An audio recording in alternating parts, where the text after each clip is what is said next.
press conference just now, at which there was one reporter from Colorado. And the one reporter from Colorado was from Colorado Public Radio, which happens to be the only media outlet from the state of Colorado that has a Washington bureau. She doesn't just cover me, she covers everybody else in my delegation, which includes our two senators, John Hickenlooper and Michael Bennett. It includes Lauren Boebert. It includes Doug Lamborn and all the Democrats. She covers all of us, and there's nobody else who does it. So I want to say shame on this committee for doing this. Apparently, in my absence, but also when I was here, this majority staff, or the majority members, keep attacking the NPR CEO, Catherine Marr, because she's not here. They gave her 1 week notice. She's a brand new CEO, and today is her board meeting, her first board meeting as CEO. And you want to haul her in here so that you can rake her over the coals for your partisan So you can issues. ask her questions about Shame on this 1995. committee. I'm beside myself. I think it's outrageous. Also, in listening to the testimony of the first three of the witnesses on this committee, you would think that NPR is a urban-only, liberal, democratic organ. That is so far from the truth. The NPR has member stations all across the country. You heard the ranking member say in Florida, some of these stations in rural areas are the only ones who are giving weather reports about impending hurricanes and other extreme weather events. Same thing in Colorado. In Colorado, we have member affiliates in Colorado Springs, Colorado. Hate to tell anybody who's ever looked at Colorado Springs, not a liberal bastion. We have a member affiliate in Greeley, Colorado. Hate to tell you, not a liberal bastion. And all of these affiliates are reporting on news that one won't hear anyplace else. I also want to say something else, which is less than 1% of NPR's budget comes directly from the Corporation for Public Broadcasting grants. In fact, in 2022, NPR received just over $5.5 million in these grants from CPB. So, Mr. Aaron, I want to ask you, I know you don't work for NPR, but in your knowledge, is this fact true? To the best of my knowledge, Congresswoman, it is true. I think that the important thing here is that that those are the direct subsidies that go to NPR. And of course, stations also want NPR programming because their listeners want it. So the reason they're paying for that programming is they want to hear, of course, the local coverage where we really need to be investing, but also international coverage, also national coverage, also the marquee interview programs. These are what keep listeners tuning into these stations. This is why this service is so popular. And that's So why not it's an the either public or. broadcasting system, right? Correct. Because they'll cover issues like that may not be economically advantageous for a commercial station to cover, correct? I mean, that is the mission of the system, is to do the stories that are going uncovered elsewhere. So when the commercial media is all over a story, it is not necessarily NPR's job to just echo that, to just tell people the same story they're hearing from their favorite cable channel or their favorite local broadcaster. It is to do other original reporting, break their own stories. Excuse me. So Mr. Graham had many examples of what he saw were failures by NPR to cover, but all the things he mentioned were widely covered in all of the rest of the press, from Fox News to MSNBC and everything else in between. Is that right? As far as I know, I mean, we're talking about 30 or 40 years of coverage where I can't imagine the number of stories that would have happened. And of course, you know, it doesn't mean NPR, people can't criticize the stories. I hear stories all the time. Oh, I wish they'd done this. I wish they'd quoted this person. But it's the aggregate, it's the coming back, it's the staying on the beats that's what matters, especially at that local level, and especially, as you pointed out, when there are no longer other journalists, for example, here covering what happens in Congress because of that corporate consolidation that Mr. Ruiz was raising up, where the newspapers just simply closed their bureaus here in D.C. This guy is like a heroic witness. Can I just say that? He's doing all the heavy lifting for reason and logic. Thank you. I yield back. Gentlelady yields back and now recognizes Not the right one. gentleman from Alabama, Mr. Palmer, for his 5 minutes of questions. Thank you, Mr. Chairman. I'd like to respond to my Democratic colleagues' concerns about local media and the role that NPR plays in that. There was an article that pointed out that traditional outlets like the New York Times have moved so far to the left that they and other national outlets have lost the trust of most Americans, who now place more trust in state and local media.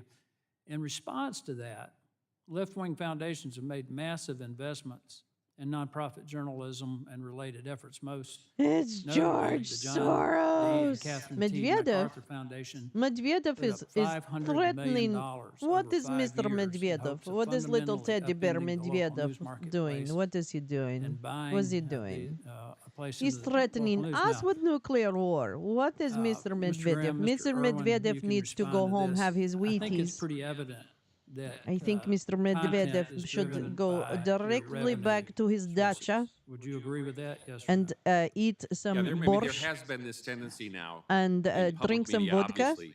and They'll then tell you he that they're will take provided, little they're nap. supported by the MacArthur Do Foundation or not go something. near Private windows, Mr. journalism, too? Medvedev. Don't Well, do it. Don't do it. Mr. Irwin, if you'd like to respond. But go it's a ahead yes or and, no, really. yeah, Yes, go take a and that nap. includes tax dollars. Well, the Go point take a that I nap. want to make is that you agreed Oh, he that did it on his revenue Twitter. drives content. Oh, how Hey, if how you're not how providing the important and content, Russian. Then the money's not going to be there. I'm going to cry on And Twitter. we've Here I kinda am gotten wrapped crying around on the axle Twitter. A little bit about Oh my God, taxpayer Dimitri, funding of this, which I think is wrong. the choir Frankly, I of think we shouldn't be irresponsible funding bastards. I'm not going to read the left-wing whole thing. propaganda. But I do think we need to look at the content. Whoa, he's really and the source mad. of revenue. He's And if mad, you start girl. looking at, for Die instance, who mad, funds these salty organizations, they're the bitch. same Now it people includes who members of make U.S. political Congress. Oh, he's really contributions to mad. left-wing Democratic candidates. Somebody cut off his. They're also, Take little nap. this is what's You really need to interesting take to little me. nap. Some of these Oh yeah, foundations no, are I've the got a same good people Russian who are accent. funding I the went. I have a whole pro-Palestinian, college degree for this demonstrations. Russian I mean, accent. God Bill damn it. and Melinda Gates Foundation, for instance, Rockefeller Brothers. Yeah. Fund. And yeah, David just Rockefeller take little nap. has been very open about his support of some of these Dmitry demonstrations and is a Dmitrovich. major supporter of Democratic Dmitry candidates. Dmitrovich, Mike and Nick you cannot Pritzker, threaten nuclear war. Hyatt You have to Hotel talk to Vladimir Same thing. Vladimirovich. You look at Arabella, which Okay, is a I just really conglomerate want to of, bring out something, and I funding am sources of I am left-wing definitely foundations. like a total William and Flora fucking Hewitt, idiot. I don't David really and speak Lucy Russian that Packard, well. Ford I mean, this Foundation, is how Robert much of Johnson, a Gordon Biddy, Moore disaster I Foundation, am. the MacArthur Foundation. Isn't it interesting that The these are MacArthur same people Foundation. funding I managed a grant from think the it would have an MacArthur impact on Foundation once. content It's and very story? difficult. Yeah, I mean, That's a tough obviously, foundation. the Let me tell socialist you. critique I mean, of they're the news great. media I actually used to really like be their staff. that But Ford, Brothers if Karamazov. Ford's funding the news media, then it must Right? all be That's a circus, pro-big right? business. Well, I think that's a a lot of circus. times today in public broadcasting, when Jen- you just yeah, listen to them say, pinbox. the show is That's brought right, to get you in by the the Public pinbox. Welfare Foundation for Transformative I'm gonna Justice. just turn. I'm And gonna they talk do all the way over announce, them. You know basically, that. we are giving Oh, money did I just totally to go get to a this certain one? result. I'm so sorry. I went away from Back the under hearing. Obama I'm so years, sorry. NPR I don't actually really took know money how to from a work this charity thing. called the Plowshares Fund.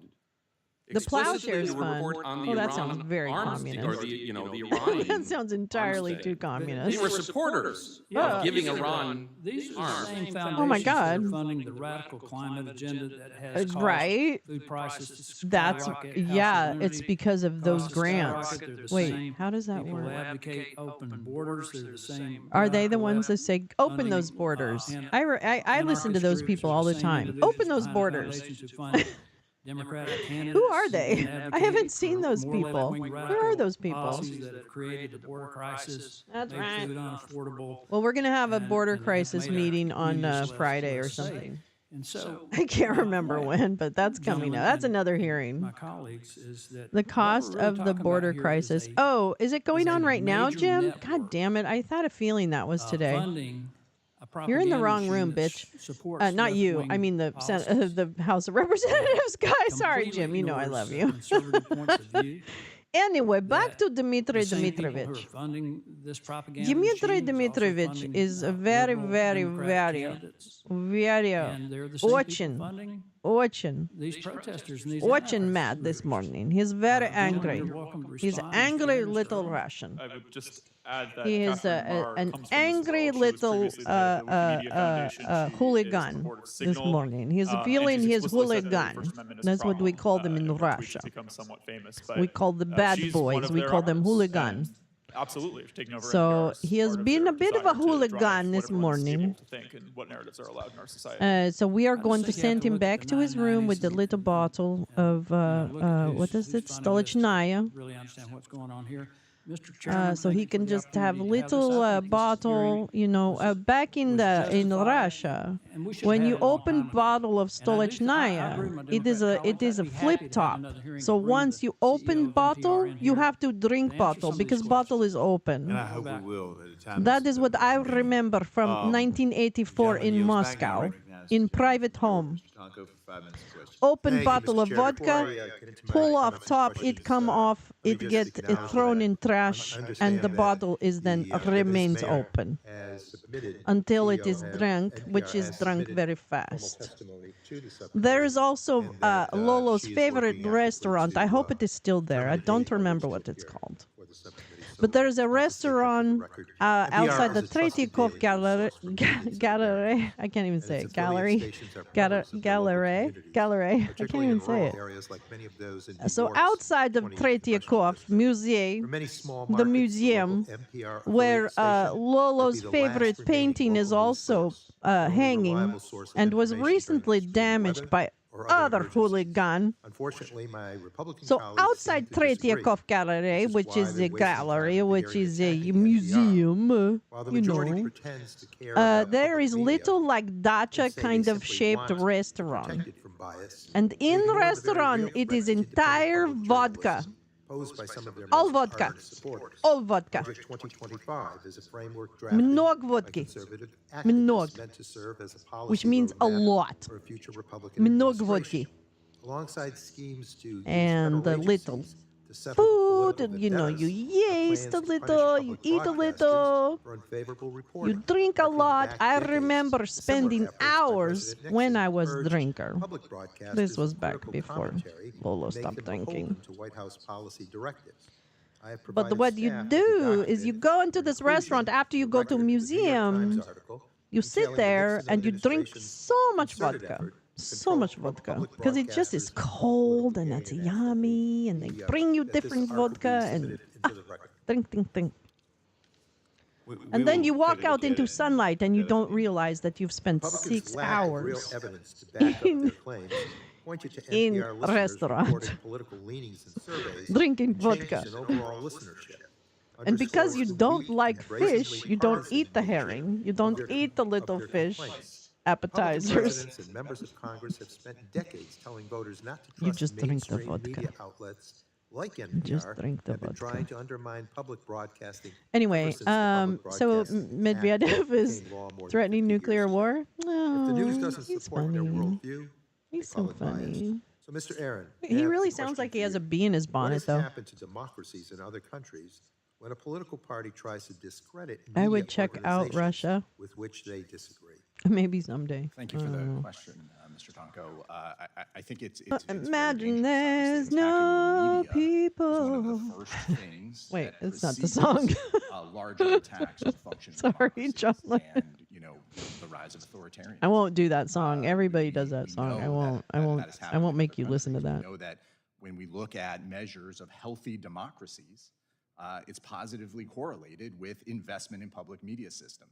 The democracies that are providing for their citizens, that have high citizen involvement in the governing process, things like that, relates to, do they fund public media systems? In it, he And says something about unfortunately a sending risk their where this country troops, currently is an Western outlier among elites major calling leading for sending their democracies, all of troops. Is which somebody in recognize Europe the or something? Is importance NATO of moving investing in troops in or public something? media in order to help keep Imagine citizens, there's informed of no what's happening where they live. Putin. Well, setting up the media for failure and impacting their credibility comes in handy at a time when they disagree with you or report something that is Oh, quite aggressive. and he's mad to about bring it to people from the public's Baltic attention, states then and they Poland. can I easily think they're say just as a feeling the victim that heat, huh? warned Is NATO everybody that putting some the, heat on? media was not to be trusted. So, yeah, very concerning dynamics. Independent journalism is essential. I He believe, paid for to that blue functioning check, I'll tell you democracy. right now. Relentlessly attacking public broadcasters until your supporters no longer trust their public radio station is wrong and not evidence of bias. It is only evidence of the lengths to which Republicans will go to put Yeah, politics Gurley over is people. spinning. Okay, he's spinning hard. Gentleman yields back. Now recognize the Chair of the Health Subcommittee of Energy and Commerce, Mr. Guthrie, for 5 minutes of questions. Thank you very much. I really appreciate it. You know, the difference in some of the media outlets that people are discussing today and public radio is federal funding. So, I mean, there's a distinct What the hell difference is a in non-strategic nuclear I weapon? don't agree with stuff that comes off on some What's a networks on television, but we're non-strategic not here today talking nuclear about that 'cause we weapon? don't federally fund them. That's people's decision. And it does make us an outlier. I'm glad the United States is an outlier because we have the First Amendment and so when you compare us to other countries in the world, I'm glad that we're free and we have free and open press. But the difference is local, is funding. And it ties into my question because I can't let it go talking about bluegrass. We all know bluegrass comes from Jerusalem Ridge in Ohio County, Kentucky with Bill Monroe. That's where it originated. And if we had vibrant local news that's broadcast throughout the nation, you can hear great stories on WKYU public radio from Jerusalem Ridge and Bill Monroe, Blue Moon of Kentucky. And so my question, I guess, is Mr. Husak. That's right. They got When I look at weapons. this, They I must be have getting some troop support, though, WKYU is too. Western Kentucky Medvedev affiliated threw that public in there radio, as an aside. and their television station as well. And I know the journalists on there, they work hard. I don't always agree with the way they cover me, but I absolutely think they do it in a fair way. Sometimes the stories they do that are fair, and I think that's the judge. If they're always biased against you, that's one thing. If they cover you in a positive way sometimes, in a negative way, and sometimes that's just fair. And so I view it that way. And they're hardworking. And so the big question, it just seems, so we cherry pick evidence. I've listened to All Things Considered several times, and I'll listen to it, and I can see how some of my friends on the other side think they're being fair. But I can tell you just the way that I know the inside of how a bill passed or a bill's moving or legislation or an issue, and I know they're not presenting the information in a way that's even unbiased, not even favorable. They slant it in a way that they want their audience to hear it. And I could see why people, their demographic of who listens to them, because that's what they want to hear.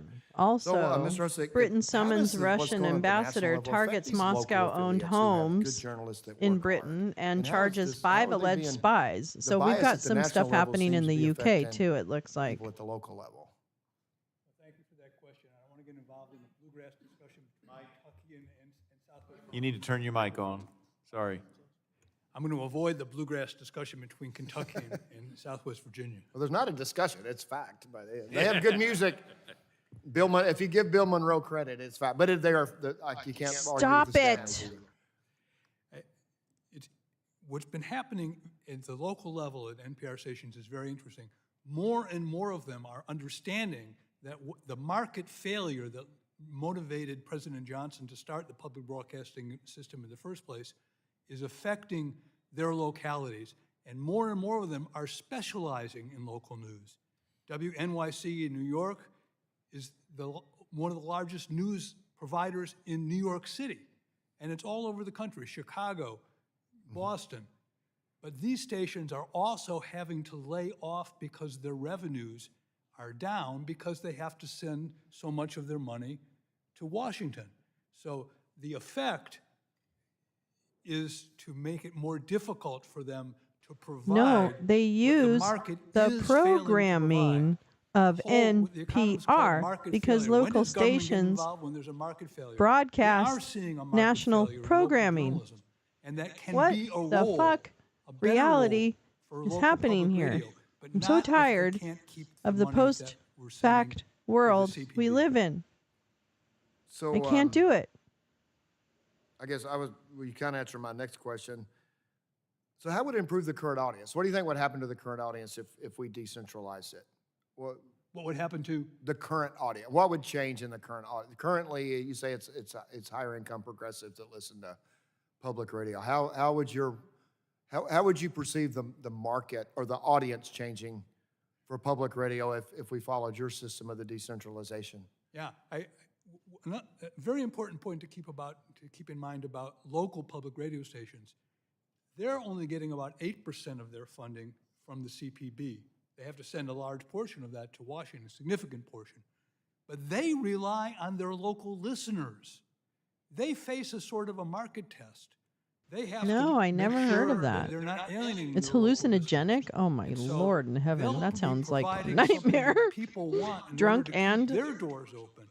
And that way I they'll don't be know, producing tripping? I don't know. programming that, in my hope, will be shared with the National Public Radio Network, NPR, and will reflect a wider, it's not so much a diversity of philosophies and ideologies. I hope that's kept out of the news altogether, frankly. But it would be windows into what's going on across America in a variety of ways. And that way we would hear different voices. And I find that NPR does a really good job of that, provide actually. a I better find out a rationale lot for more national about what's happening in different you. parts My of the time's country expired through NPR, frankly. yields back now. So I Recognize the disagree. gentleman from California, Not Mr. respectfully, Peters, for his pretty 5 minutes of disrespectfully, question. but I disagree. Thank you, Mr. Chairman. Thanks for the hearing. I have been in and out, but in the conversation today, we've heard a lot about NPR and its national reporting and programming, and I urge NPR to consider making a renewed effort in that. I'll talk a little bit more later in nonpartisan journalism. But there's a crucial mission of local reporting executed by NPR member stations across the country. 5 NPR affiliate stations serve listeners in my district. I want to thank the hardworking journalists at the stations in my district and the stations across the country for bringing the news directly to the people. These local reporters and stations are critical in meeting residents where they are with local news tailored to community interests. And I think other people have mentioned, Ms. Castor in particular, the difficulty with local newspapers. According to AP, the decline of local news in the U.S. is speeding up to the point where our country has lost 1/3 of its newspapers and 2/3 of its newspaper journalists since 2005. I'm seeing this trend reflected at home in San Diego. In 2018, the same an investment firm bought both the LA Times and the San Diego Union Tribune, but by 2023, sold off the Union Tribune and to a company whose orientation was to make huge cuts. I think they're still doing great work there, but they're just not resourced for it. And I think that's one of the reasons why I support the investment of the federal government in local news through. This was PBS. 1984, I think, Jim. Mr. Cusack, I've heard the local That was the stations last complain about time. having to pony up to the Oh, national no, too, so well, I yeah, understand what the you're saying.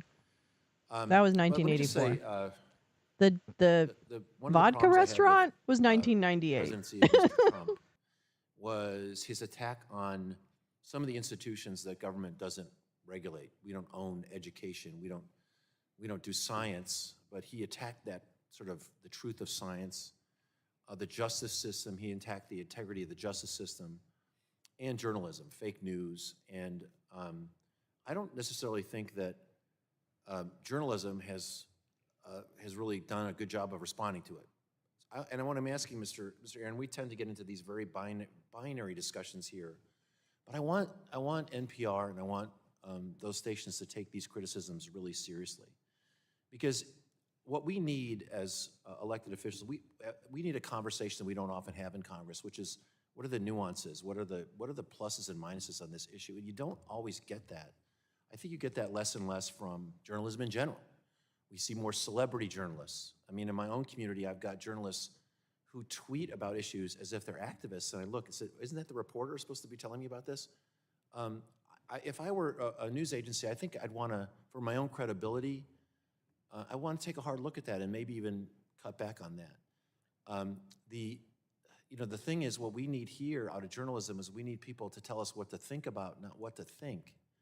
And this is from a lot of news outlets, I see a real point of view, and I see that on the right and the left. Some of them don't apologize for it. I mean, Fox News and Newsmax, they know what they're about. Others do it without admitting it. But with respect to NPR, you've got serious criticisms out there about objectivity that I think need to be met. I think what we talk about diversity ought to be diversity of opinion, ought to be a diversity of political opinion. I think that's a legitimate question. I don't think NPR is going to be defunded. I think there's a lot of folks on both sides of the aisle who really do trust it and rely on it at a local level. But we don't have any input from the federal government side to any other news organizations, right? This is the only one we provide funding to. And I'm asking for some leadership in the field of journalism in general to bring about some credibility and really think hard about the perceptions that people have that you're on one side or the other. And again, I'm not as concerned about, I was hoping he was going somewhere else with that. I was overtly make hoping that he their was going to business, say as I that am you about actually NPR, report on and the local and go stations. deeper on the stories, but he didn't go there. Sorry, I talk take more the clapping specifically back. about it, but I just wanted to say that these criticisms are Welcome to 63 viewers. They're real Most in of the them sense on that a lot of Twitter. people Welcome carry them. back, Twitter. I found my way back in the back door. I found my way in Elmo's back door. People do have that viewpoint about. So welcome to the 63 viewers. If you come on over to YouTube at Real Lolo, all spelled out one word, you'll join the most smartest chat on the internet here on YouTube. So come on down. Share the Gentleman yields broadcast, back. I please. now Love you. recognize Bye. Mr. Joyce for Or his not bye. 5 I'm minutes of still here. Thank you, Chairman Guthrie and Ranking Member Castor, for holding this hearing today and allowing me to waive one. Thank you to all of our witnesses for testifying. Truly, all things being considered, it is disappointing that no one from NPR, particularly that Catherine Mayer, is not present with us here today to defend the funding that they receive from the federal government in face of the This claims guy of a political is, bias. you know, I don't mind the One suit would think jacket, that but my his constituents attitude in sucks. South Central and Southwestern Yeah, Georgia Court of Pennsylvania Appeals would did be take a up Trump's target case against to audience for disqualify NPR. Fani Willis, Rural so we have to go listeners through who that rely on fucking radio for nonsense. news, That for tacked on to emergency the alerts canon and news more of yesterday should be who are fucking listening. depresses me. They're not. However, this audience is Maybe she's born with it. Maybe it's not clinical listening depression. because NPR is alienating them. It NPR is clinical failing at depression. their core There are too many tenets loopholes by in the immigration process. perpetrating leftist bias in their news I and don't in really their know reporting. if that's. And as I think the uncovered by immigration Yuri process Berliner, is really this is all in spite broken of being funded by American and needs to be taxpayer dollars. revised and This not treated is as a cultural fucking bias. political football. It is a political bias, and certainly at times it's a Fascism moral never bias. stops. What we're seeing from NPR is Never that they're stop, pushing never liberal stopping. viewpoints, and in fact, just this That was a great morning, name. I really, they were on the even radio though it wasn't that podcast great a Up show, First, it was a great name. defending TikTok. And the TikTok. Chinese Communist Party, TikTok. comparing our actions Defending to the stop Communist spread Party? of Wow, the that's Chinese a Communist big. Party That's doing a lot of to work there. China's Great Firewall, which is used to censor speech and intimidate political opponents, calling it, I'm quoting, an eye for an eye. NPR was intended to bring Americans the news, not Is to he? cater Was to that a one weird little particular dog political whistle right party. there? NPR has a mission statement, and they Maybe. need to return to that mission I don't know. statement. I'm which seeing says things that it may will not serve the exist all the individual time. and So, regard the you know, individual differences reading into among men with situations too respect much. and joy, I'm known for that. rather than derision and hate. Mr. Graham, how far do you believe that NPR has strayed from that original mission to deliver unbiased reporting How does and he news? know? How the fuck a does he long know? way. I think that this is. How old is the he? gentleman He's from like California was 30, suggesting right? it's Sorry, not no hard offense to the 30-year-olds, to but attempt Orange Tie Guy balanced doesn't story. really know. Obviously, somebody could come to this hearing and quote the Democrat point of view and a Republican point of view. And then this is exactly what we see so many times, is that they're only going to choose the point of view that they want. And they'll say, well, we included a Republican point of view, as Liz Cheney saying, President's a horrible person. I mean, that's fake balance. But I mean, I think that there is it can be done. Balanced journalism can be done. Factual journalism without a lot of opinion can be done. Are you aware of any internal checks and balances, that balance that you talk about, that NPR has in place to ensure that there is fair reporting? I don't think there's any evidence of internal. They talk about how they have robust conversations about journalism inside. Obviously, Mr. Berliner was trying to provide that robust conversation. The point that he was making in his article was nobody was really changing anything. They would listen to him politely. Nothing changes. I can certainly say from listening to it, they're not attempting fairness and balance. They're not even close. We would acknowledge it if there was I got the some water attempt. Mr. Irwin, do you feel that NPR reporters are objective, or are they actually an array of activists who are on the air? There are definitely closer to an array of activists on the air. I don't want to paint all of them with the same brush because there are certainly people there who work really hard. Many of them are sincere, really think they're presenting objective information, but they come from a skewed perspective. I mean, they come from the type of people who listen to NPR, exactly, progressives who tend to be in major urban centers. And I want to quickly note that there's been some conflating of the national and local affiliates in this hearing today. There's been a lot of talk about local news and independence in rural areas, like you mentioned as well. But as you've made clear, what we're talking about is the national public radio, not local public radio. And the people who staff that do not represent rural areas. They do not represent Mr. Chet's district, for example. So, in short, yes. Mr. Irwin, what specific steps should we in Congress take to make sure that NPR is more accountable to the I have no taxpayer? idea what I just sang. I think that our policy suggestion of making it a voluntary contribution, you can But make it in felt tax right. form, like for the federal elections fund, will allow people who like NPR to contribute, people who don't like NPR, and then I am a NPR can Republican take robot. that Oh, wait. and, like every other media outlet, they I'm can a cater to the audience that wants to support them, which will probably mean they'll continue to cater to the already catered to, but they won't receive taxpayer money for it. The alternative is something I wouldn't want to suggest, which is that Congress has to actively police the balance. And editorial independence is rightfully prized by NPR. If they're going to enjoy it, they shouldn't be funded by taxpayers. I agree that editorial independence is part of our Constitution, but when it is being funded to a biased organization like NPR, American taxpayers must stop paying for it. Thank you, Mr. Chairman, again for allowing me to wave on. My time has expired. Gentlemen, yield back.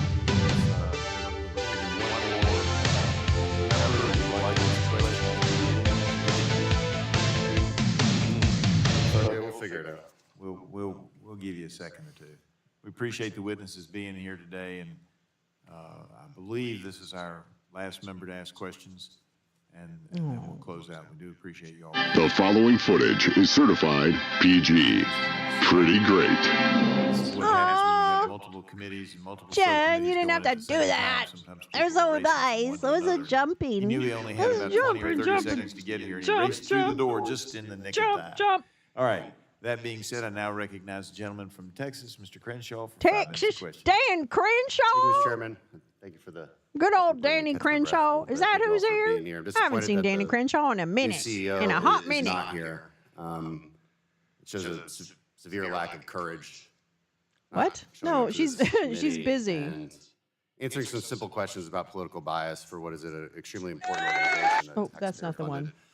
Organization that prides itself supposedly on unbiased news reporting, but that's just not what we've seen from NPR in recent years. I'm happy to let our witnesses comment on that here in a second, but it's been observed pretty accurately that NPR has been used as a tool to protect Hunter Biden, refusing to publish stories about Mr. Biden and his laptop. NPR's managing editor even claimed that it wasn't a real story, but simply a distraction. If that wasn't enough, they pushed pro-Chinese Communist Party propaganda on their listeners, going as far as to celebrate the 70th anniversary of the communist takeover of China, sending one of their own reporters to Beijing to praise the CCP. I guess to get in their good favor. Is that, I don't know what their excuse would be for that. And all while taking taxpayer dollars. And so there's obviously a need for improvement in the culture, an acknowledgement that there is bias in this newsroom, and yet the new CEO was just hired has dreams of sampling baklava with Kamala Harris and called former President Trump a deranged, racist sociopath. So that's not unbiased. Is that me? Am I buzzing? Not be testifying today. Oh no, he's buzzing. answer God these damn. questions. So, Must get red meat. Mr. Must Graham, get can red meat. If I may Wait. start with you, you've collected a pretty impressive assortment of NPR's failures and failures to have unbiased reporting. Give us your thoughts on that, and is Ms. Mayer a good fit to change course? Oh, I don't think there's any intention to change course. I think that's why she was selected. It would be interesting to hear her try to explain, what it is that they're trying to do. Because when we listen to this radio network on a regular basis, it's quite clear. You can understand why the Democrats don't want to have a hearing about this. It works very, very well for them.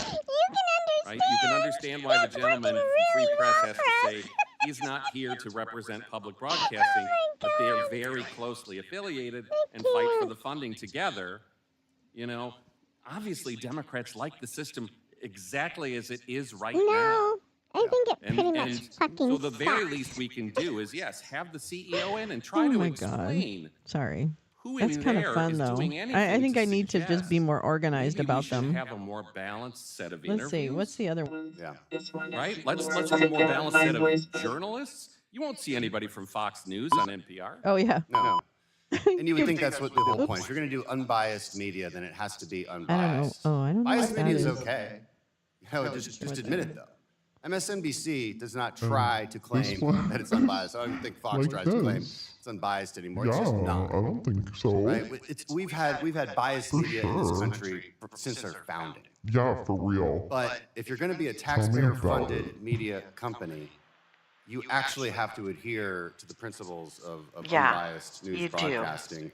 Or say the quiet part out loud. Don't Maybe that's the think benefit of the new you don't. CEO. She has said the quiet part out loud pretty clearly, and so there can be no question about what direction NPR is headed, and it can be simply written off. And maybe we should look at ways to defund it. Yeah, let's do that. How Fuck would we, NPR. in Congress, perhaps some suggestions on how we would change course in NPR? I feel like Dan anybody wanna Crenshaw take never that washes his hair. via funding I mechanisms? feel like his hair is So constantly our like suggestion is a that little a box be 3-day added to the tax greasy. return And for that's individuals to okay, check, because like it's the federal probably really elections fund healthy. that makes it a voluntary contribution. But it just that would kind of still be a like huge favor to NPR because you'd be giving them distracts free me. fundraising appeals, but you would not be forcing working and middle class taxpayers to Is that fund programming that blazer caters to blue? affluent, elite types. And I just also wanted to mention, Congressman, that my sister and her family moved to your district last year, and I think they're watching us What? today. So you're Very lucky. So Very what? lucky. It's great. Hope they didn't flood.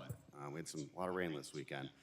We're working on Who it. cares? Anyway, Ass kisser. appreciate y'all being here. I look forward to hopefully engaging with our new CEO. That's of my real NPR. voice. Thank you, Mr. Chairman, I don't for need a bringing this soundboard topic for to that. light. It's an important one. People have to know What's what's real and what isn't, what's opinion and what is news. And again, it's okay to have opinion. It's And I okay to think the have an main downfall opinion. of our- Hi, of our 66 national viewers discussions in the among last 20, here 30 in years YouTube land have been and the on the inability to shitter. distinguish between Welcome on the what shitter. is- Wait. what is editorializing, what is opinion news making, The and what is actual unbiased news. Making actual unbiased news is hard.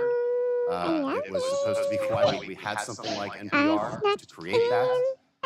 And because there's not really a market for it, so it makes sense that it would have to be taxpayer funded, but then it actually has to be that unbiased. I appreciate you, and I yield back. Gentleman yields back. Seeing that now there are no further members wishing to ask questions, I would like to thank our witnesses again for being here today and taking the time to share their thoughts with us. I ask unanimous consent to insert in the record the documents included on the staff hearing documents list. That does include the document that Mr. Tonko earlier presented. Without objection, that will be the order. Pursuant to committee rules, I remind members they have 10 business days to submit additional questions for the record, and I ask the witnesses to submit their responses within 10 business days upon receipt of those questions. And without objection, committee is adjourned. Thank you. All right. Sorry. Sorry. Sorry. Sorry, I know that can be annoying. We did it. We did it. We really, really did it. Yeah. Woo. We got some blues out of it. All respect to the blues masters and apologies, actually. More so apologies to the blues masters. I'm sorry, but it's sometimes the mood strikes, and I think they would appreciate that. The ancestors of the blues. I think they understand that.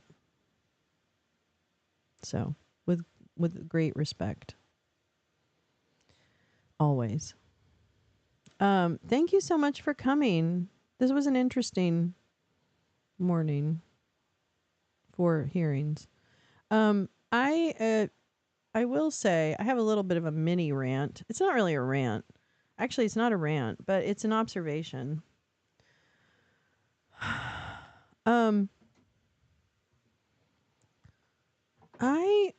I think a lot of you know that I grew up in a household that was is very left leaning.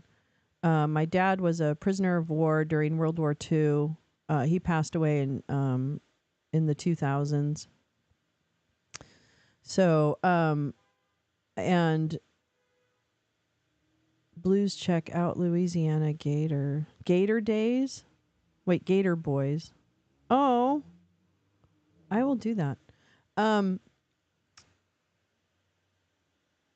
love the blues. I love the blues. I love bluegrass. I love a lot of I love that music very much. So I do have great respect for the founders of those musics. So my dad came out of World War II, and his brother, my uncle, died in the Doolittle raid over the China Sea, I believe, where he was shot down and drowned. And so I think my background is coming from a family upbringing of what I would describe as fairly progressive, kind of philosophies, worldviews.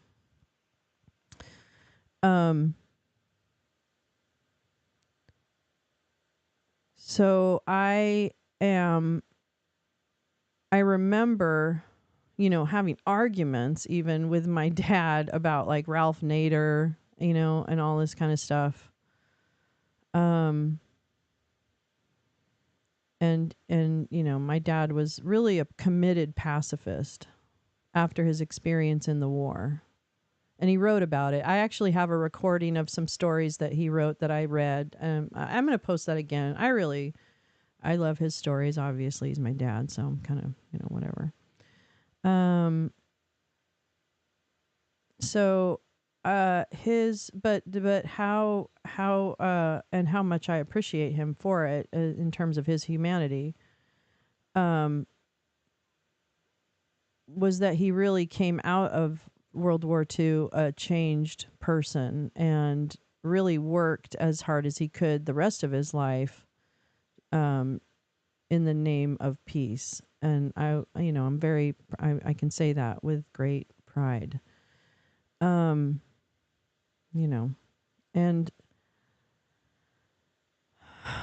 I feel like that was still a more innocent time than we're in now. And I guess this could be a little spicy, but I'm going to say it anyway. I really feel like the sincere people that are fighting to end the war and the bombing of Gaza are I can feel the pain of being dismissed, right, as an operation or the focus on the infiltration, because I know there are groups. I mean, that's just natural. That's not even conspiratorial. That's a natural occurrence in movements, is that there are groups with different agendas who go in and try and use those groups to achieve their agenda or to derail said group from within. And I think that in my mind, both things can be true, I guess. That there can be chaos agents and others who take advantage of big hearts. And then I look at the kids on the ground, and I can say this, somewhat for both school, both worldviews, I guess, that are represented on the ground. If you took away the chaos agents on both sides, which I think we can say with fair confidence that we've seen that, if nothing else, evidenced by the very quick mobilization and organization of some things. That always gives me pause when that happens. When something's so well organized and executed, that gives me pause, because I worked in nonprofit for 2 decades. I know what it's like to implement shit on the ground. It's not as clean unless you're really good at it. And so, and again, you know, the thing about it is that people that we can judge and say, oh, they're bad, they're whatever, they don't necessarily believe they're bad. Some of them do. Some of them, I mean, we definitely know, I know, you know, the chaos agents that really are there just to harm people and just to cause fuckery and shit like that. And then there are geopolitical chaos agents and other things, that work at the behest of autocrats and oligarchs and the like. And then there are, useful people, not idiots at all, but useful people that may have a similar outcome, but not necessarily the same agenda or worldview. And those folks can be used or, whatever. And then I see a generation, and I know this because I know this. I just know this because I know this. So I guess I have to ask you to trust me that I know this one piece. And that this is a generation that is just finding their activist voice as well. And so for the organic folks on the ground, I have tremendous respect. And it makes me really fucking sad that the experience that this generation has in on-the-ground civil disobedience is even being co-opted and taken away from them just by the news cycle. You know what I mean? Not even necessarily, indeed, on the ground. But I really don't want to lose sight of the fact that this is, that what happens what has happened in Gaza is wrong. That it is a genocide. And I will, however, say very strongly, full-throatedly, that Joe Biden is our best hope to end the killing of everyone. I also believe that October 7th was a terrible event. And I am pained at the suffering of Israeli people. And I'm sick to fucking death of the leaderships of these different entities like Bibi Netanyahu and his fucking crew and the Saudis and Qataris and, and Hamas and the folks that just take advantage of suffering to achieve more power.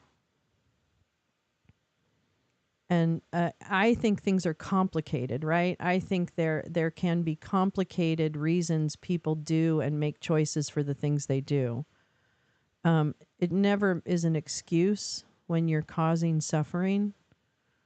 So I guess what I'm saying is I first of all, in my lifetime, and I could be totally wrong about this because I wasn't always like super into politics. I was kind of into politics, but not super. I really don't think I've heard a president say that there needs to be a two-state solution. And that feels like that's new. I also appreciate the stopping of ammunition in response to Rafah assault.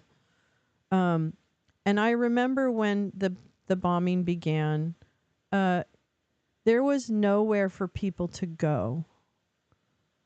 And I think that fact alone is very important.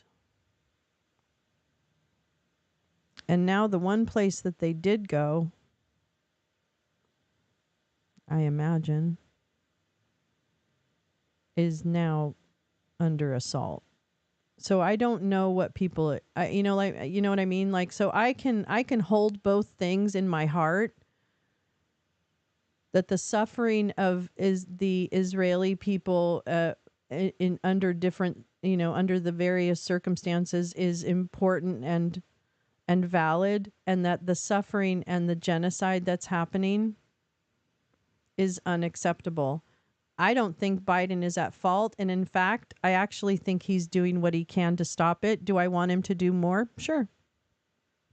But I also understand that wanting something to happen and being able to make it happen when you're the leader in any organization is a very different landscape.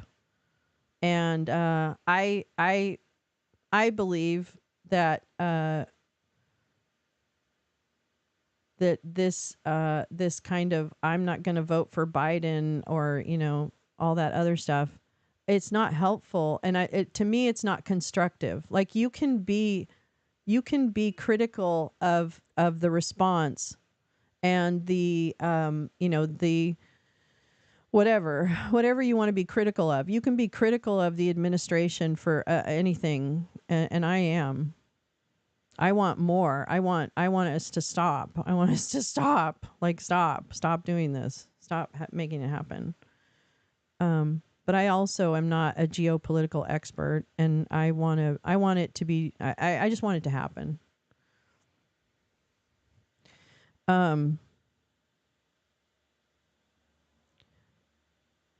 But something feels off. Maybe this is what I should say, because I'm not an expert. Something feels off about this turn, and it's not that, again, it's not that there's not organic feelings behind it, because I know firsthand that there is very organic, deep horror at what is happening and being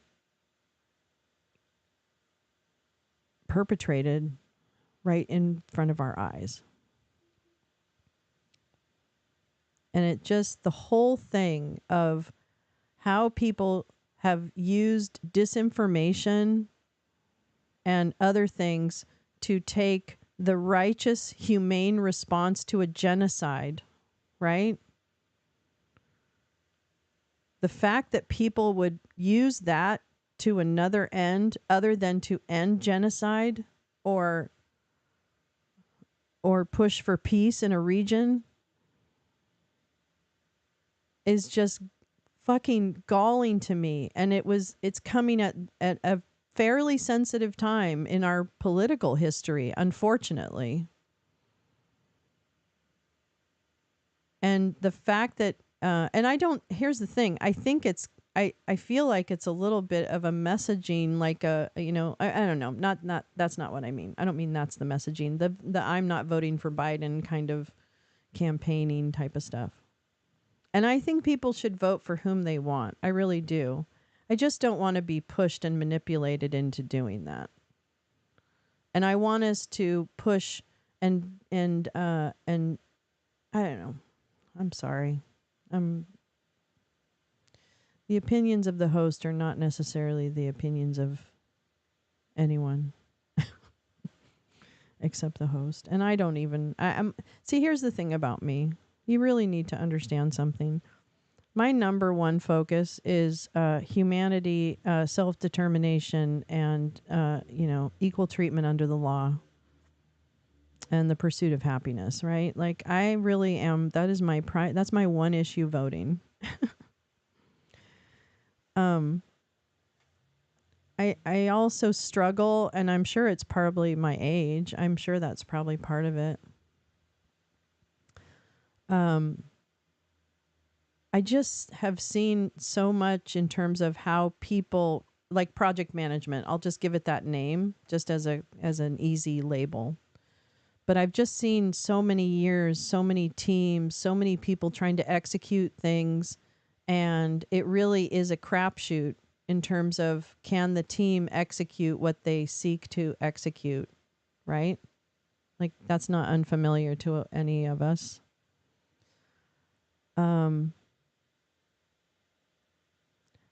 I think that I just want people to vote. And I think the anti-Biden stuff right now is pushing people to not vote at all on the presidential level. I'm sure they'd vote down ticket, but you know what I mean? Or maybe not. Just stay home. But I don't think so. I mean, I think that I think that there are more people in this country that appreciate you know, and have a command of what the basics are. They may not have all the nerdy inside baseball that, you know, we all have or want. I know my brothers and sisters are like, what? Get out of here with that crazy Mike Flynn or whatever stuff, you know, that crazy Roger Stone stuff. But they also know that all those things are fundamentally true.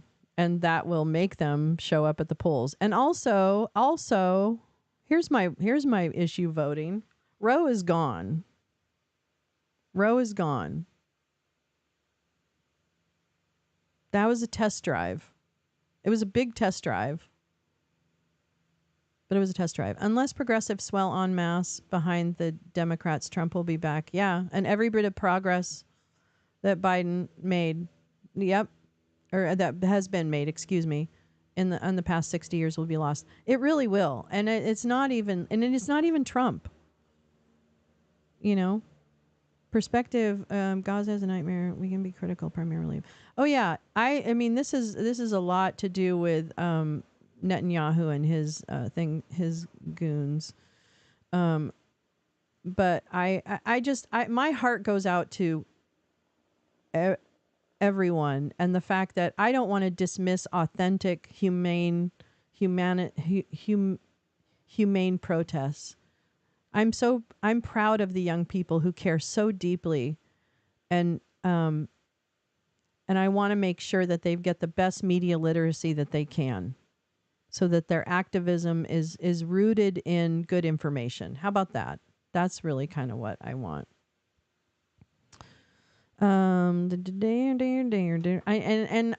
know that it's not good enough, right? So this is going back to my age. I know that it is no longer good enough to just say, well, you know, we have to follow the process. Or I get it. I get it. I get it. So I can't dismiss any of that. I can just hope that we all have access to the best information and make the best decision, and that it includes voting, because not voting, it will be the same as handing a vote to authoritarianism, and it really will. I mean, it's not even hyperbole, unfortunately. So, and it's not vote blue no matter who. I'm not one of those people. I was at one point, and then I kind of like, oh, again, here's me. I learn, I grow. I come back for more. Let's see. They're swiping people's emotions. Yeah, they really are. They're pushing on it. Ivan, what'd you say? Yep, what Max Flower said. Yeah, some deference from Gen Z on general relation wisdom would be helpful. No, but that's not realistic, Paul.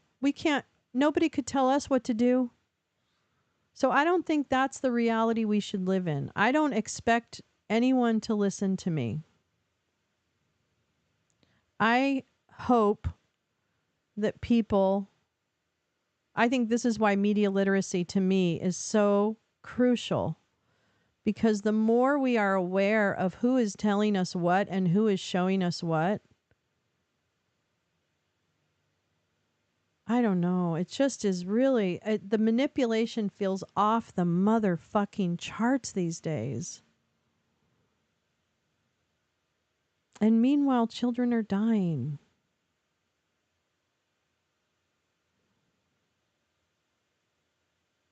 And that's not right. So I hope Biden does more. And I'll vote him in, because I'm gonna really fucking be on it. And frankly, this needs to end now, not November or whenever. I'm not waiting. But I'm not going to call him Genocide Joe, because I just don't think that's helping. And I'm looking to help. So, but you know what? Free speech. So, but some of the voices on the shitter should probably think about when they pass that information or when they echo those sentiments, they should think about their reach and whether or not their reach is something that is influential. If people do decide not to vote for Biden or on principle, they still need to show up and vote locally. Absolutely.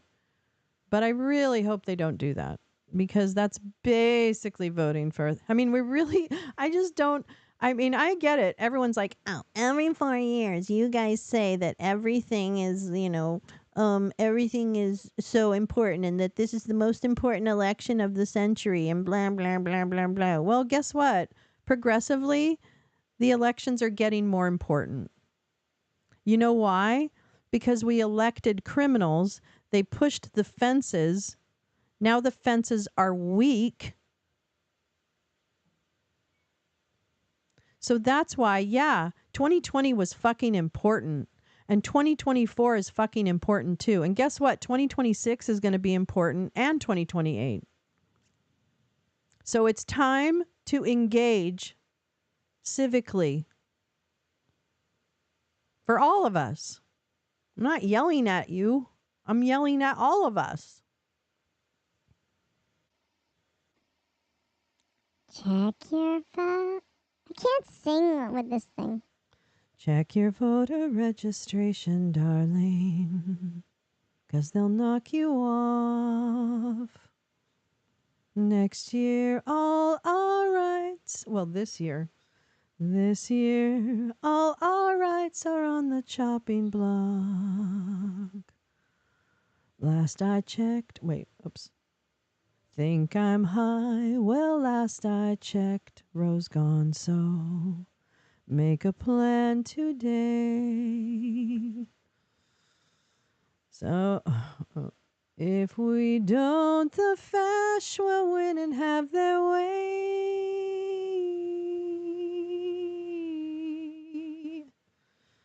Once again, GOP is lame. Lindsay has no shame, it's true.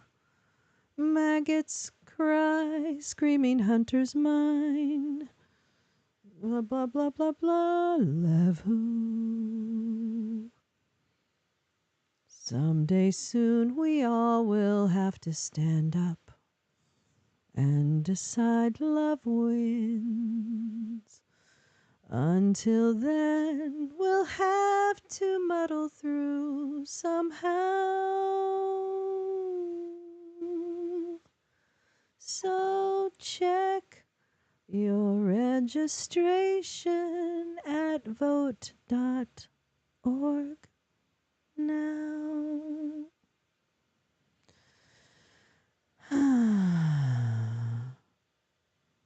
And,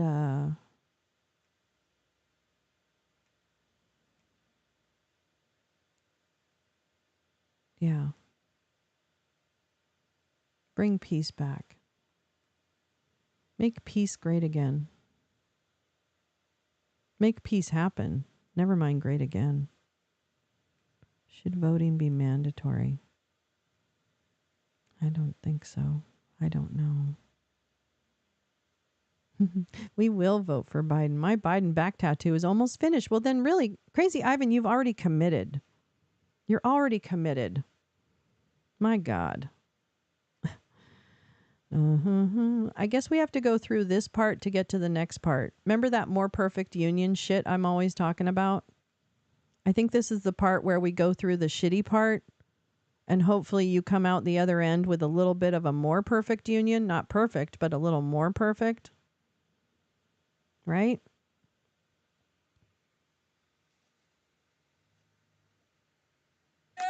Oh, whoops. No, that's not what I want. I want this one. Warning. Yeah. Warning. Yeah. Warning. Warning. Warning. Yeah. Make it through the sluice gate hole. Yeah, just I actually think there has to be a way to do like website voting. Now I know that's just going to throw everybody into a big tailspin, but I feel like we have to. I think we have to evolve. Jen Griffin, it's your birthday? Are you kidding me? What did I miss that? Oh my God. Wait a minute. I need to sing a song for my special lady. Hold on. I got to sing a song for my special lady. I forget the I forget the tune. Wait. Happy birthday to you. Happy birthday to you. Happy birthday, master of the garden creatures and the pet cams. Happy birthday to you. Yeah, Max actually wants to know. No, I'm just kidding. Just the last 4. No, I'm just kidding. Don't do it. Don't do it. Just kidding. Max, you're funny. You crazy kids. Max is in a mood. Really? Yeah. Oh no, you're in a mood. Oh, I see. Yeah. Yeah, really.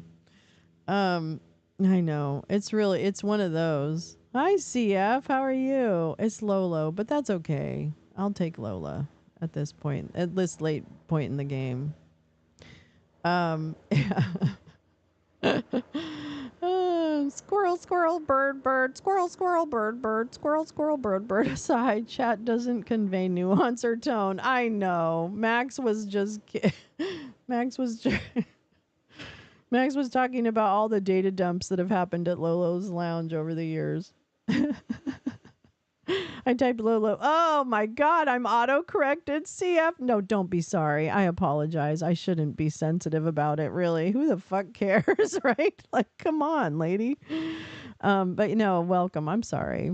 I don't know. I'm disturbed, and yeah, this is all love. I'm disturbed, I guess, by I want everyone to feel seen and heard, except for the chaos agents. Can I just say that?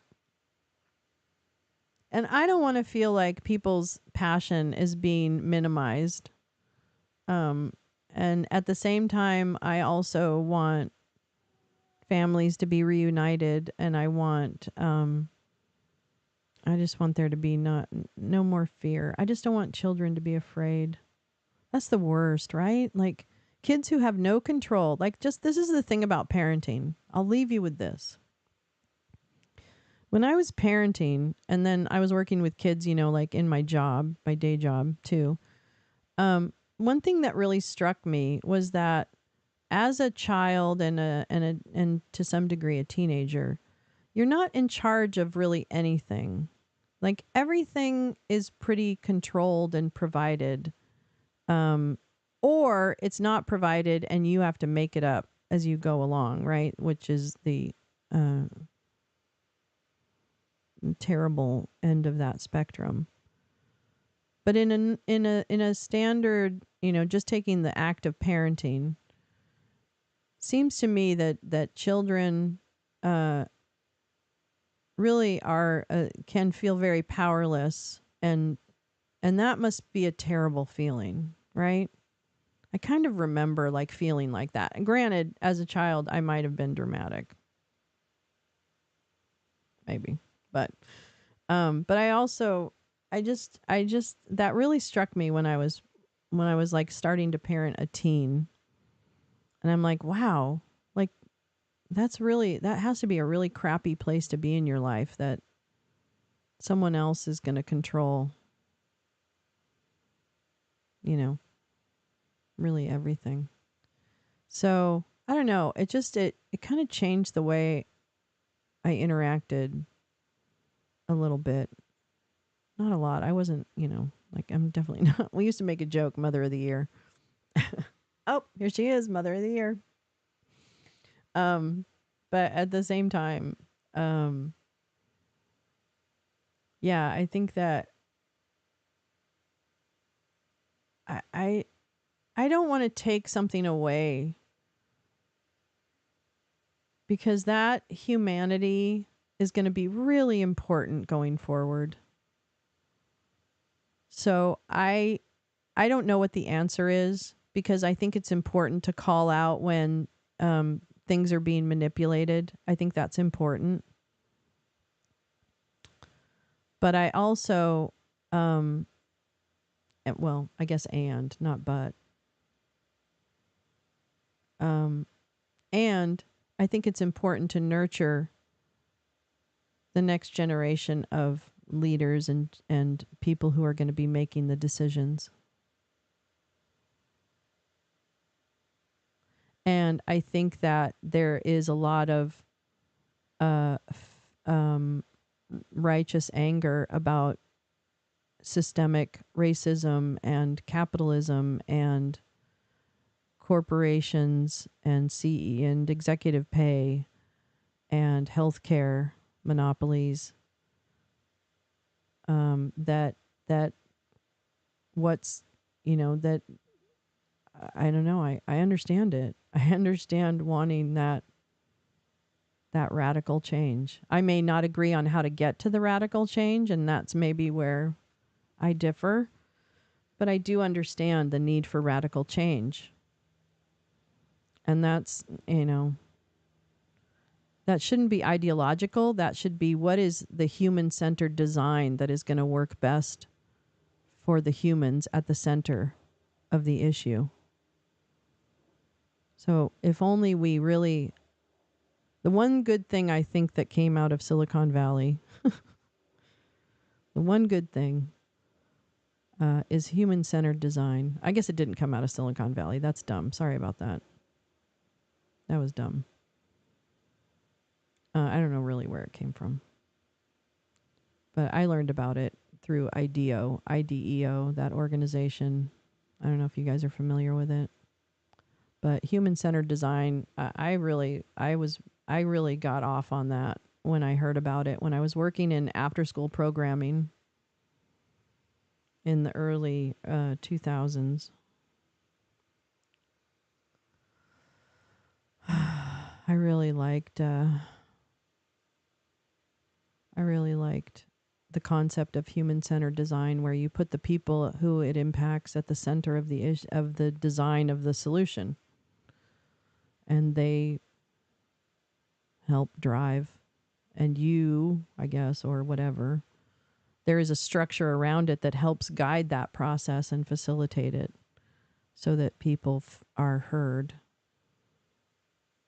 et cetera, et cetera. So there's a whole discipline of human-centered design that IDEO focuses on.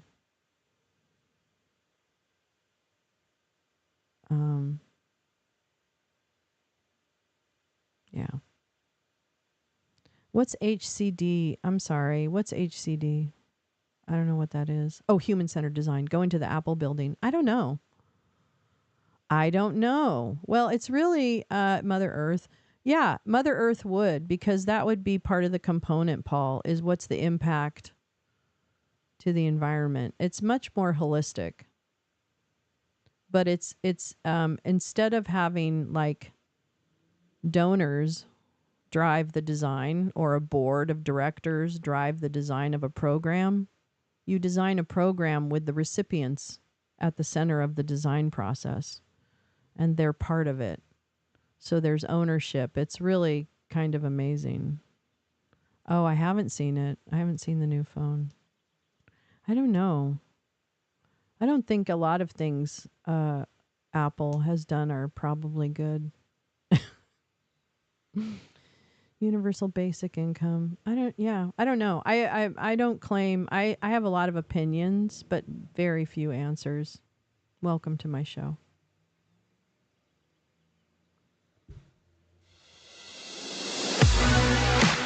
Oh wait, that's not what I want. But now we dance.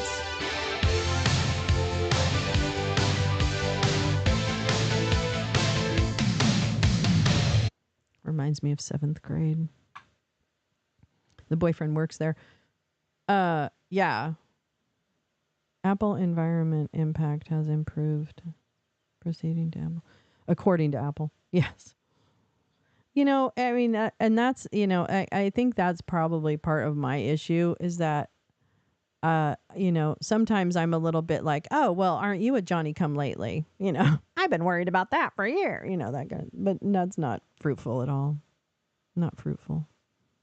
Software development of new products typically has several rounds of consultation with prospective. Yeah. I know, CF. I know beta testing. I know, or, you know, user design. I know. It's a little different. It's a little different of, it's before the development of the software, if you feel me. It's coming in much earlier in the development process, if that makes sense. Because the software development would be part of the solution that comes out of it. So that would be a separate process. Oh my God. I'm about to have like PTSD. But it doesn't address, yes, thank you. Doesn't address food, housing, medical care. Yeah. And that's the point. Right? No, the point really is that human-centered design actually can address those things. For example, let me give you an example. If you use human-centered design when you are creating a school, right? A school site. Let's take a site. And if you're creating a school site and designing what a school site will be, you may use human-centered design to achieve what services will be provided. You know what I mean? It can go beyond just the tactical implementation pieces of it. Like the building is one piece of it. The staffing is another. The this, the that. But then another piece of it is, well, what services do you need? Well, it turns out the kids are coming to school and or they're missing a lot of school because they're sick. And that's because we have one nurse for 1,500 students in a building. No, that was about it. 1,200 students in a building. So you may need extra blah, blah, blah. Or this site may end up serving a community that is largely unhoused, or, you know, there's a large segment of the student population that, you know, may be, well, not necessarily in foster care, but whatever, you know, there may be. So it's like taking components of that and really designing the entire project and all its outcomes of how's it going to serve that target, the population. Finland, I know, right? Like, I would like to look into that more. Is there a good book about Finland? I'm going to look. Like I'm going to read a book. Speaking of which, I don't think I'm actually do it tonight. I think I have to switch it because I think we're doing a space tonight. I think Jim Stewartson's doing a space. I'm not going to commit him, but I think I heard that. So watch for that. So I might switch the bedtime story to tomorrow. But we are reading The Ministry for the Future, which is a written by a science fiction novelist, Kim Stanley Robinson. And it is about climate crisis. And it's heavy. But it's really an important book, and it's well written, and you know, so we read it and I make some commentary and then also do it in kind of hushed tones so that hopefully you fall asleep because it's a bedtime story. So join us for that. Look at my channel on YouTube and you can get a notification for that. But please come over to YouTube at Real Lolo on YouTube and subscribe. And yeah, I think I don't know. It's, the thing about it is I was thinking about it I was thinking about this morning. I wasn't even thinking about it last night. I was thinking about it this morning. Like I'm sad, right? Like I'm like super like sad kind of like, I just see this not going. At the same time, I really am punching myself in the face. Where's my punching thing? Oops. I could flip myself off here. There. I flip myself off. That's the time when you have to just like do something more, like do something like really important. You know what I mean? Like in the world. Like don't do it on TV. Do it in the real world. Oh, thank you. 729. I keep losing subscribers. I don't know. I mean, I'm going to tell you right now, there are bigots on this app that have gone from 400 subscribers to 12,000 like in 3 weeks. And I can't explain it. I have been sitting at 700-ish for about 6 months. But yeah, if you hit the like and subscribe, and I love that I snuck in the back door of Twitter and I say hello to our 73 viewers. So I love, this is the only, Twitter is a hellscape, but it really does have a reach that I cannot achieve on YouTube. Oh no, I'm not. It's just, I don't know. I don't know what it is. I'm going to be honest with you. I really don't know what the fucking, if I was more drama, then that might be helpful, but I think I'm enough drama. I think I'm enough. I think my drama is more than enough. Thank you very much. I don't want any more drama. Yeah. And these people are all like bigots and shit. And they're I don't know. Yeah, more voices in Russian accents, which is funny because I used to do more voices in Russian accents. We'll probably get back to that.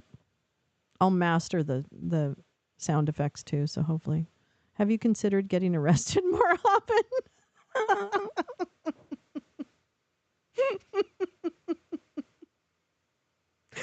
Funny you say that.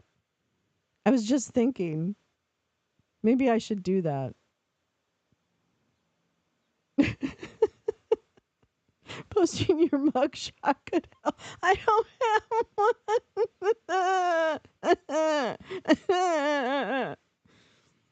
I'm not proud. Well, I guess I am proud of that.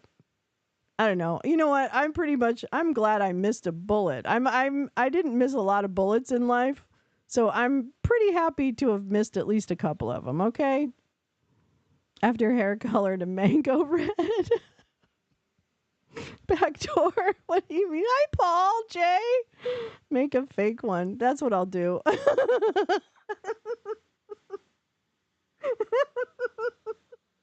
No more porno. No more porno. I'm telling you, I'm so happy that I'm as old as I am. None of my shit's on the internet. I do, if you can go back that far. I don't think maybe. I never sent pictures to people. If I did, those people are probably dead.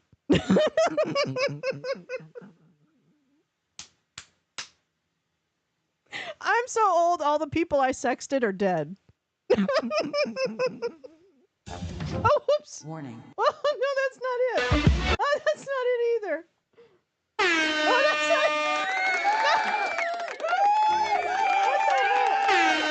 Stop.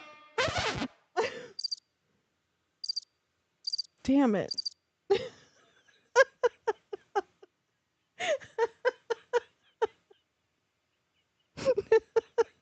DMs and porno, you out.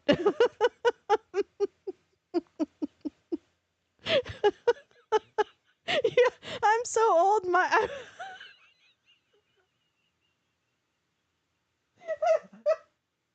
I'm so old. I had to call up and ask for the exchange. Wait, I need that with the rim shot. I need to do that last joke with the rim shot. I'm so old. Everybody I sexted is dead. Please clip that, somebody.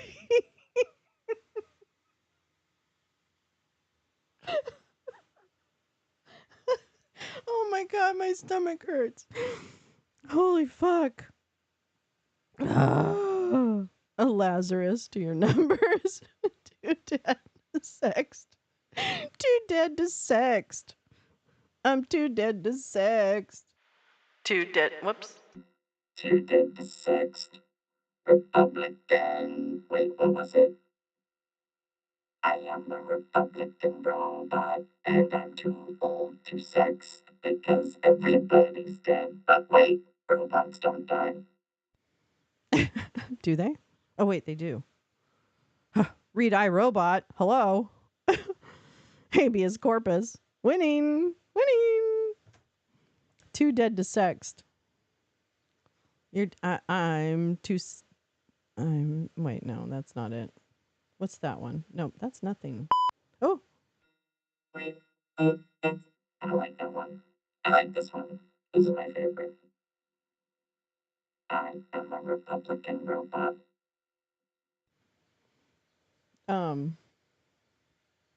Oops. Yeah. Anyway, that's the soundboard. Well, thank you for coming to my stand-up show. Please make sure you take a flyer on your way out. And remember, folks, nobody here makes minimum wage. No, I'm just kidding. Let's see. So I think tonight I'm doing a space with Jim Stewartson and maybe 5GW and maybe J Rance. I don't know. And I hope so. And then tomorrow I don't have anything scheduled, but you know what I might do? Yeah, Jim Stewartson. I will probably I want to set up that little recording booth thing that I got, you know, the cheap ass one. And I thought I might film that if my room is clean enough. I'll see. If it is, I might do it. I'll just put on some music and maybe we can just build it together. But I don't know. I thought they were going to vacate the chair this week. Or vacate the speaker. Am I wrong about that? I was really thinking that was what was coming.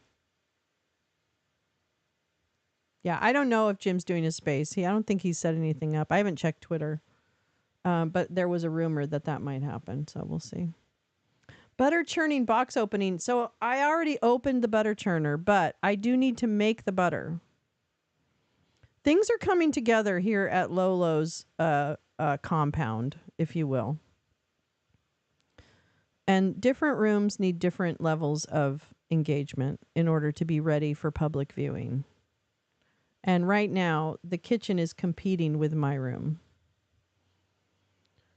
So I will, and I couldn't get my microphone to work, but that's fine. That's not really the point. But I will get back in the kitchen very soon. Very soon. I think there is no super bloom this year, according to the experts.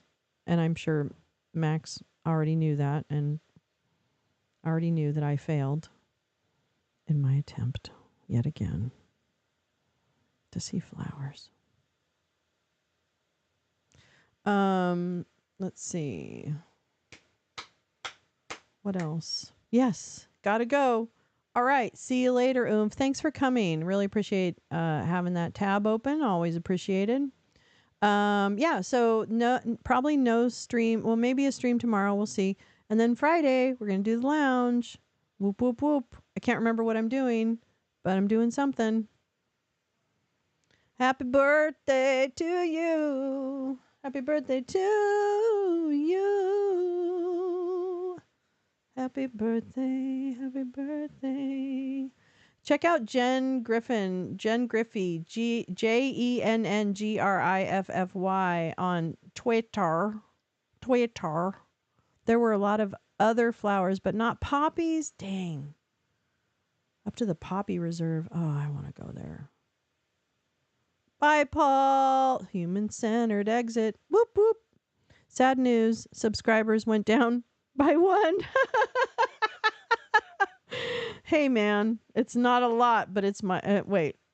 I've not got a, it's my lot in life. I've not got a lot, but it's my life. It's all right. You know what? It's quality over quantity. So there's where's hold it back in the kitchen. Can I help? I can stir and chop. Up. Hi, Harry. I haven't seen you in a minute. Good to see you. All right, my friends. Have a wonderful, what the fuck day is it?